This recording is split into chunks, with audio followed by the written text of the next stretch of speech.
अध्यात्म विज्ञान, नई दृष्टि, नई खोज। देखिए, सुनिए और समझिए। अध्यात्म विज्ञानी पूज्य स्वामी श्री कमलेशानंद जी के निर्देशन में सनातन सत्य का अनुसंधान कर जीवन को प्रकाशित करें। स्वामी जी, क्या डिफरेंस आता है?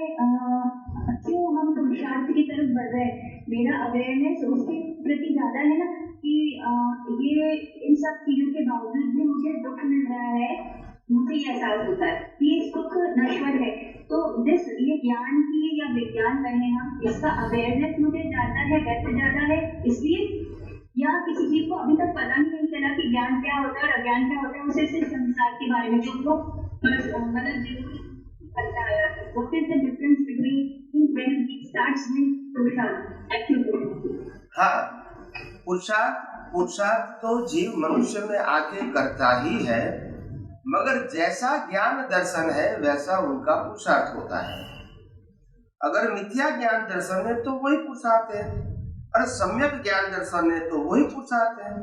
और बाद में सम्यक ज्ञान दर्शन होने के बाद इनको सही डायरेक्शन मिलता है तो वो आध्यात्म के मार्ग में आगे बढ़ने का भी पुरुषार्थ कर सकते हैं। अगर इसको सपोर्ट नहीं मिलता है तो धीरे धीरे ये ज्ञान दर्शन वो माइंड हो जाता है, यानी इनएक्टिव फॉर्म में हो जाता है। आप समझे ना? मगर मनुष्य भाव में हर व्यक्ति को पुरुषार्थ करना है, वो तो है ही। अभी जितने महात्मा यहाँ पे है तो वो सब सातवें दर्शन तक पहुंचे हुए हैं, यानी जो सत्संग में जुड़े हुए हैं, सातवें गुण स्थानक तक पहुंचे हुए हैं। नहीं पहुंचे हैं, पहुंच रहे हैं, प्रोसेस में है। क्यों आपको ऐसा प्रश्न हुआ कि वो सातवें गुण ठाने पहुंच गए हैं? ऐसा क्यों हुआ आपको?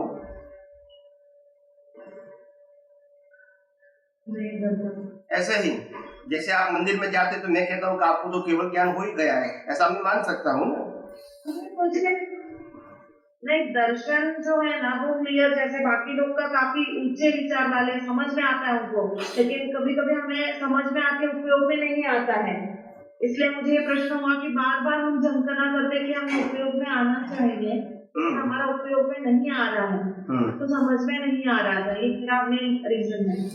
कोई बात नहीं, वो अभी प्रोसेस में है। सातवें गुंठाने तक के डेवलपमेंट की प्रोसेस में है, और हर व्यक्ति अलग अलग स्टेजेस पर है। मगर उनकी कोशिश यही है कि मैं ये दुनिया का सनातन सत्य सभी एंगलों से जान लूं, समझ लूं। बाद में मैं 100% जानने के बाद 100% उपयोग करूंगा, तो फिर अज्ञान रहने का कोई प्रश्न नहीं रहेगा।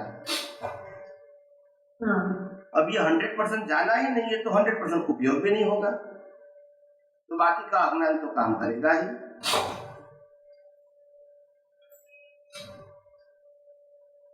जान क्यों नहीं पा रहे हैं 100%? ज्ञान क्यों नहीं पा रहे हैं? क्योंकि डेवलपमेंट नहीं है ना। डेवलपमेंट क्यों नहीं है? क्योंकि प्रोसेस में नहीं, प्रोसेस होती है ना। फर्स्ट स्टैंडर्ड में पास करके ही सेकंड में जाते हैं, सेकंड में पास करके ही थर्ड में जाते हैं। मगर 5 साल का बच्चा बोलेगा अभी मेरे को ग्रेजुएट की एग्जाम देनी है, मैं क्यों नहीं दे सकता हूँ? तो फिर क्या करोगे आप? नहीं, उसका एज नहीं जरा प्रोसेस नहीं, एज की बात नहीं क्यों कहा? इंसान तो इंसान होता है, दिमाग तो दिमाग होता है। एज फॉर्मेलिटीज है, पढ़ाई है, फॉर्मेलिटी शब्द बराबर, बाकी एज शब्द बराबर नहीं है। 5 साल का बच्चा भी अच्छा ज्ञान जान सकता है और 50 साल का भी नहीं जान सकता है, तो वहाँ एज फैक्टर नहीं है। वो आपने कभी जिंदगी में हजारों बार अनुभव किया है। ज्ञान और एज फैक्टर से कोई कंसर्न नहीं होता है, वो भी आपने जाना है। छोटे बच्चे के पास कितना ज्ञान होता है जो बड़े के पास नहीं होता है, वो आपने बहुत कुछ अनुभव किया है जीवन में। किया है कि नहीं किया है? किया है, बहुत भरपूर बार किया है। तो फिर इसीलिए एज फैक्टर वो तो प्रश्न नहीं हुआ। सिस्टम बोलो, क्या बोलो? डेवलपमेंट के सिस्टम बोलो कि कोई भी व्यक्ति ग्रेजुअली डेवलप हो सकता है, चमत्कार नहीं होता है। आप समझे? कोई कहता है कि मैं महावीर को मानता हूँ, फिर आचार्य भगवान को पूछेंगे तो फिर मेरे को केवल ज्ञान क्यों नहीं होता है, उनको हुआ तो ये कोई प्रश्न है कोई? ये कोई प्रश्न है? आप महावीर को मानते हो तो केवल ज्ञान होना ही चाहिए क्योंकि आपका डेवलपमेंट नहीं है, इसमें महावीर क्या करेगा? कपट से उपयोग नहीं हुआ है। वही तो बात हुई, तो वही तो मैं कहता हूँ आपको। तो कहने का मतलब ये है, बात कीजिए हमारा उपयोग जल्दी जल्दी होए। बस यही विज्ञान को और गौर से समझने की कोशिश करो, और यही विज्ञान को समझने के बाद अपने प्रैक्टिकल जीवन में उपयोग करने की कोशिश करो। इसके बाद आपका डेवलपमेंट अपने आप हो जाएगा। यहाँ तो कोई चमत्कार की बात नहीं है, यहाँ कोई कृपा की बात नहीं है, यहाँ कोई रिचुअल्स की बात नहीं है। यहाँ खुद को ही ये विज्ञान समझ के, विज्ञान का उपयोग करके, खुद को ही ये दुनिया का सनातन सत्य का अनुभव करके अपने अंदर मिथ्या ज्ञान, मिथ्या दर्शन और मोहनीय कर्म है, इसका नाश करना है। वो खुद को ज्ञानी पुरुष रास्ता बताते हैं और मॉरल सपोर्ट देते हैं। आप समझे? एक तो આપણે લાયક અને સહાયક સંજોગો માટે છે, અને બીજું આપણે એક બે દિવસ અગાઉ સત્સંગમાં એક આપણે સ્ટેટમેન્ટ કરેલું, આત્મામાં સુખ છે એ હજી સમજાય છે, પણ સંસારમાં સુખ નથી એ જે માટે પ્રશ્ન છે સ્વામી। આપણે મોક્ષ માટે લાયક અને સહાયક સંજોગોમાં આપણે સ્વામી કહીએ છીએ કે અનુભવી જ્ઞાની મળે એ ભાવના પણ આપણે કરવાની, પણ સ્વામી મોક્ષ માર્ગ લાયક અને સહાયક આવી નો છે, અનુભવી જ્ઞાની મળે એ પણ મોક્ષ અને મોક્ષ માર્ગ લાયક અને સહાયક સંજોગોમાં ન આવી શકે। આવી જાય, અંદર આવી જાય, તીર્થંકર મળવાનું પણ આવી જાય, પણ માણસ પોતે પોતાની રીતે અનુભવી જ્ઞાન પ્રાપ્ત થાય એવી એડિશનલ ભાવના કરે, એટલે પર્ટિક્યુલર કહેવાય। ઓકે, હા, એટલે સ્પેસિફિક, એટલે કદાચ એટલે ડિટેલ્સ ન થાય તો પછી વાંધો, એટલે આમાં તો આવું તો જાય, કોઈ સ્પેસિફિક જનરલ છે, આ સ્પેસિફિક છે। હા ઓકે સ્વામી, બીજું છે કે આપણે બીજું પણ કે આપણે કોઈ જાતની એકદમ કોઈને દુઃખ મોટું થઈ જાય, કસાઈ થઈ જતા હોય તો એવી પ્રકૃતિ આપણે મોક્ષ માટે લાયક અને સહાયક નથી, એવું આપણે કે આવી પ્રકૃતિ મારી ન હોય એ આપણે ભાવના કરીએ છીએ, બરોબર સ્વામી? તો હા સ્વામી, એ તો આપણે જે કરીએ છીએ એ આપણે ઘાતિક અજ્ઞાન જે છે, જ્ઞાનાવર્ણ્ય કર્મ છે એનું પરિણામ છે, બરોબર છે સ્વામીજી? કસાયો જે છે, હા સ્વામીજી, એ ભાવ કરવાથી ઘાટાપણું ઓછું થાય છે એમાંથી સ્વામીજી? ભાવ કરવાથી ઘાતી કર્મના માઇન્ડ ના થાય, સમ્યક જ્ઞાન ને સમ્યક દર્શનના ઉપયોગ કરવાથી ઘાતી કર્મ ક્ષય થાય। ભાવ કરવાથી તો બીજ પડે અને પછી ફળ આવે। ઓકે, એટલે આપણે નેક્સ્ટ ગોલ માટે આપણે કહી રહી છીએ, આપણે એવું આપણે જે મળે એવી પ્રકૃતિમાં હોય તો એની આપણે જે હોય એની અસર ઓછી થઈ જાય, તે વખત આપણે જ્ઞાન હાજર એટલે નેક્સ્ટ ગોલ માટે આપણને એ વસ્તુ આપણે અજ્ઞાન આપણે ઓછું કરવાની ભાવના કરી। અત્યારે આપણે સંસાર માટે લાયક અને સહાયક સંજોગો માંગ્યા હોય તો એની અંદર જે અજ્ઞાન અને મોહ જે ભરેલો હોય ઇનબિલ્ટ, એની જગ્યાએ એ સંજોગોમાં તમે મોક્ષ માર્ગ માટે લાયક અને સહાયક સંજોગો માંગ્યા હોય તો સંજોગ એ જ મળે, પણ એની અંદર અજ્ઞાન અને મોહના, કારણ કે તમારો આશય બદલાઈ ગયો ને, સંજોગ ભલે આવ્યો પણ આશય બદલાઈ ગયો ને,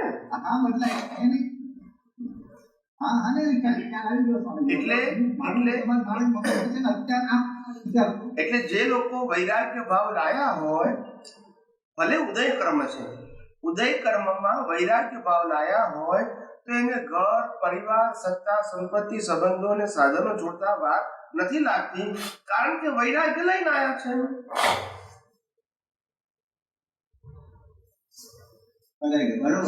હવે આજે મેં કોઈને 5,500 રૂપિયા આપ્યા હોય ને પાછા ના આપીએ તો આપણે ઝઘડો કરીએ છીએ એક સામાન્ય બુદ્ધિ તરીકે, બરાબર કે નહીં?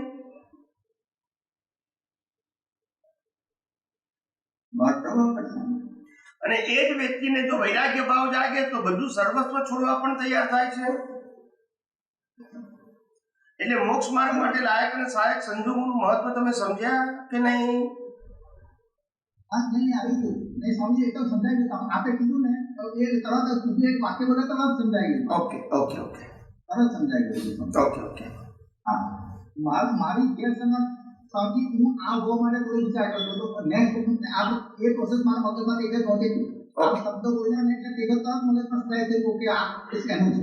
Okay okay. હા, તમે બીજું આપણો જે પ્રશ્ન હતો કે આત્મામાં સુખ છે એ સમજાઈ જાય છે પણ સંસારમાં સુખ નથી એ સમજાતું નથી, એ બહુ ડિફિકલ્ટ છે. તો સ્વામી આપણે જે એનો મતલબ એ કે આપણે કુદરતી રચના છે એ આપણે હજી જે આપણે એટલે અજ્ઞાન આપણું કહીએ કે આ ખ્યાલ નીકળી ગયું પણ દર્શન હજુ ઘણું બધું આપણું બાકી છે. હા, દર્શન જ બાકી છે. એ સમજવાની સ્વામીજી બાર ગુંઠાળા દર્શન જ છે. હા, હજી આપણે હા એટલે એ આપણે બાકી એ સમજવાનું. એટલે કે સંસાર માટે જ આપણને રાગ દ્વેષ થાય છે, સંસાર માટે જ આપણને ક્રોધ માન માન થાય છે, સંસાર માટે જ આપણને મોહ થાય છે, સંસારમાં જ આપણને પાંચ ઇન્દ્રિયના વિષયોના સુખોની ઈચ્છા થાય છે. આ બધાનું કારણ અજ્ઞાનતા છે. આત્મામાં તો સુખ મેળવવાની ઈચ્છા થતી નથી હોવા છતાંય, અને પેલામાં નથી છતાંય થાય છે કારણ કે આપણે માનીએ છીએ ને. આત્મામાં છે પણ આપણે માનતા નથી, અને પેલામાં નથી પણ આપણે માનીએ છીએ. પ્રશ્ન આપણો છે, પ્રશ્ન એમાં છે કે નહીં એ નથી. મહાવીરને જોવાથી વૈરાગ્ય આવે અને આપણને જોવાથી રાગ થાય છે, તો એમાં બંનેમાં દ્રષ્ટિનો જ ફેર છે ને, વસ્તુનો તકલીફ છે જ નહીં. બરોબર. એટલે પ્રશ્ન એ થાય છે કે આપણે આ જગતનું સનાતન સત્ય સમજ્યા ને માટે આપણને આ જગતની અંદર ભટકવાનું રહેશે.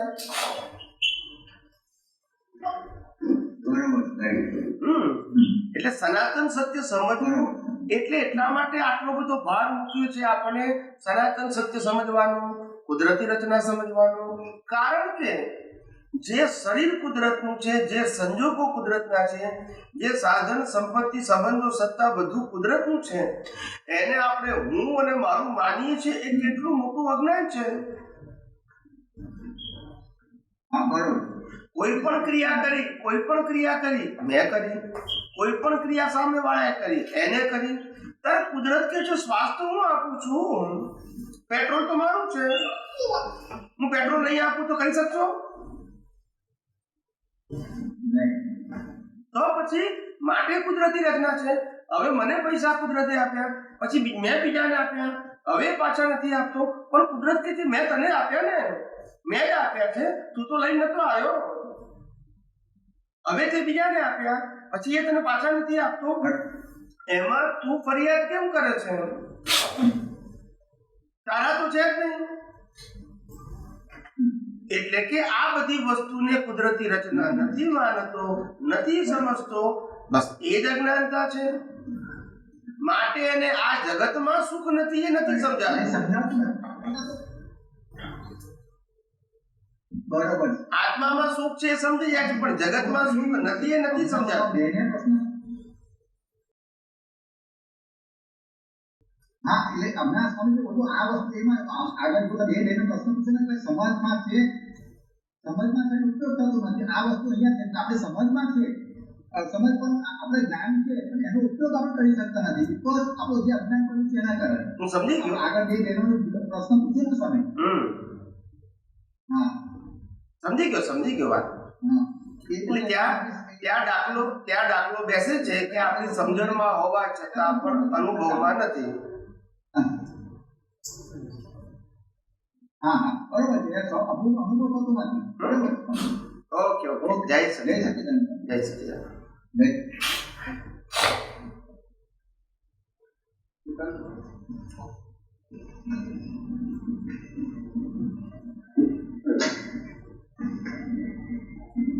હા, જય સચિદાનંદ.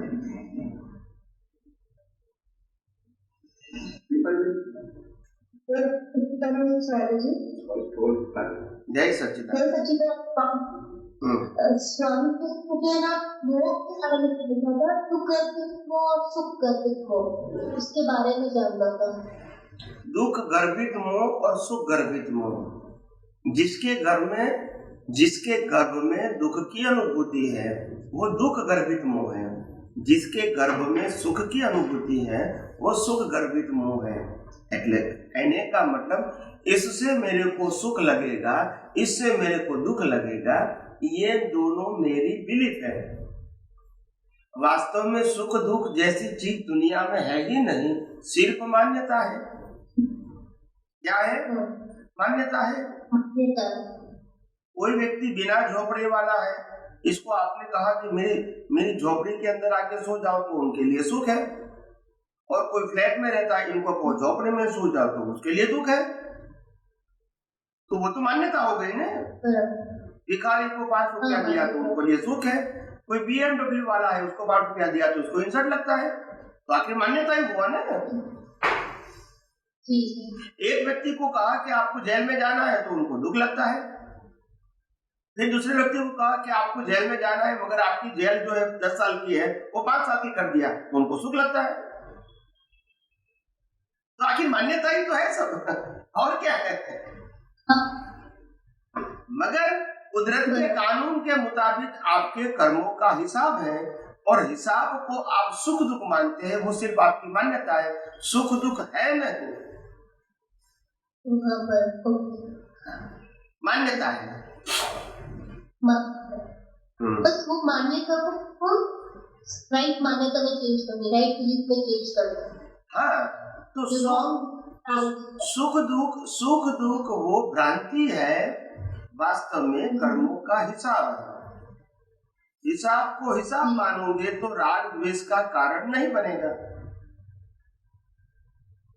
महावीर को भी उपसर्ग और परिस रहा है, मगर उनके लिए राग द्वेष का कारण नहीं बना, क्योंकि उन्होंने हिसाब को स्वीकार कर दिया।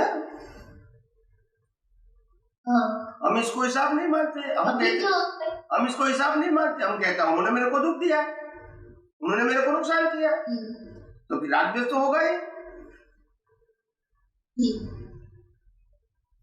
पर अभी जो हमारी पहले की बिलीफ डालती है क्या है, जब कोई भी सहयोग आता है जब वो बिलीफ निकलती है तो उस टाइम जो दुख होता है डिस्चार्ज प्रतिष्ठित आत्मा को होता है, वो डिस्चार्ज प्रतिष्ठित आत्मा को ही होता है, जो बिलीफ लेकर गया है उनको ही होता है।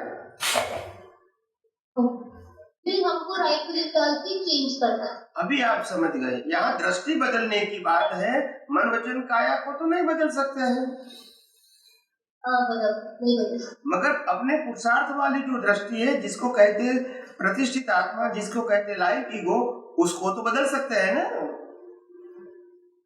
बदल सकते। तो उसी में तो करेक्शन करना है। मन वचन काया में बुद्धि चित्त अहंकार जो डिस्चार्ज है उसमें तो करना ही नहीं है, और कर सकते भी नहीं है। नहीं कर सकते, पर जब बिलीफ निकलने के बाद तो हम चेंज करेंगे ना। हाथों हाथ जब बिलीफ निकली उसके नेक्स्ट पल अपन चेंज कर सकते हैं, हाथों हाथ थोड़ी होता है। हाँ, मेरा कहने का मतलब ये है कि आपकी यहाँ संजोग बनता है और उसके साथ बिलीफ जो जुड़ी हुई है उससे ये संजोगों की भुगतान होती है। इसको देख के जान के हम अपना पुरुषार्थ करके अपनी नई दृष्टि तो बदल सकते हैं ना।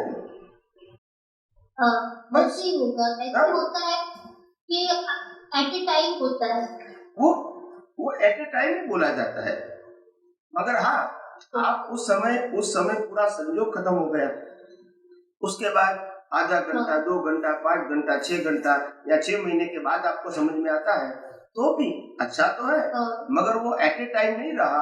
इसका मतलब जहाँ तक वो आपने विज्ञान को विज्ञान की तरह उपयोग नहीं किया, वहां तक ये जो कर्म बंद हुआ है इसकी भुगतान तो आएगी। मगर आपने विज्ञान का उपयोग बाद में भी किया, 6 महीने के बाद भी किया, 6 साल के बाद भी किया, तो ये विज्ञान का उपयोग भी साथ में आएगा और कर्म बंद भी साथ में आएगा। समझ में आए? तो नेक्स्ट टाइम आपको जब उदय कर्म में संयोग आएगा तो आपको यही विज्ञान का उपयोग नहीं करना पड़ेगा, क्योंकि आपने एग्जाम दे दिया है, इसमें आप पास हो गए, तो उस समय आपको पास हो जाओगे, मगर कर्मों की भुगतान तो करनी ही पड़ेगी। मगर आपको अभी पुरुषार्थ की जरूरत नहीं पड़ेगी। मगर आपने कोई भी संयोग बन गया, उसमें आपने राग द्वेष कर दिया, फिर पूरी लाइफ तक आपने कोई जगह अज्ञान नाश करने का या ये संयोग में विज्ञान का उपयोग करने का प्रयास नहीं किया है। तो नेक्स्ट बर्थ में जब संयोग आएगा तो आपको विज्ञान का उपयोग करना ही पड़ेगा, नहीं तो फिर ये कर्म नया कर्म बनेगा और ये साइकिल आपकी कॉज एंड इफेक्ट चलती रहेगी।